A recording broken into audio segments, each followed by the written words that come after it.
Sziasztok, üdvözlök mindenkit! Egy kis ismeretterjesztő videóval készültem nektek, ugyanis sokszor felmerül a kérdés, hogy melyik azok a karcok, amelyeket még lehet polírozni, és melyek azok a karcok, amiket már nem. Fontos tudni, hogy nagyjából hány mikron az, amiből dolgozhatunk. Ehhez most azt meg kell értenetek, hogy hogyan épül fel egy gyári fényezés egy gyári elemen.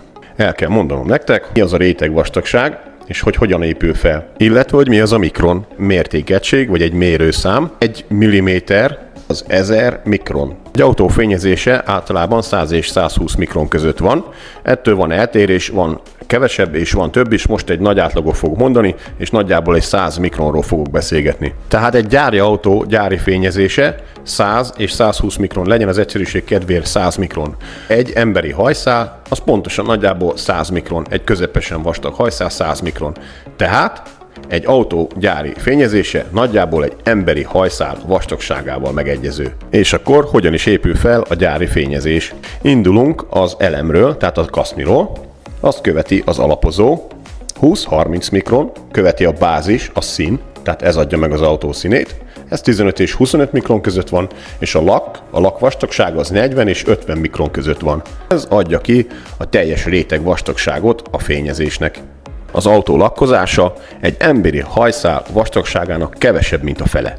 És mi is az a polírozás? Ez egy nagyon-nagyon finom csiszolási folyamat. Polírozásra kerül a sor, kizárólag csak is a lak réteget tudjuk polírozni, az polírozható. A bázis, illetve az alapozó nem polírozható. Kizárólag tehát csak is ez a lakréteg, ez a 40-50 mikron áll rendelkezésünkre a polírozás során, és így el is jutottunk ahhoz a kérdéshez, hogy mi az, ami polírozható, és mi az, ami nem. Picit módosítottam az első karcnak a mélységén. Az első karcunk, a gyári lakréteg nagyjából 1/5-ig, 1/4-ig karcolt bele.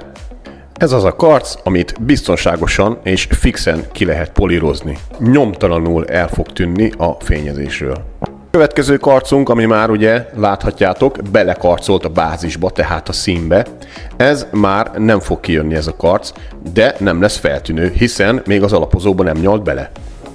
Az utolsó karctípus, amint látjátok, a teljesen menthetetlen kategória, sőt, ezen finomítani sem lehet, hiszen belemart az alapozóig a karcolás, ami azt jelenti, hogy itt már szín eltérés fog bekövetkezni, tehát adott esetben, ha fekete a fényezés, itt lehet, hogy már fehér lesz a karcnak a nyoma, ami azt jelenti, hogy esélytelen kipolírozni belőle, hiszen már az alapozóig mart. És van ennek a durvabb változata, amikor már a fémig megy.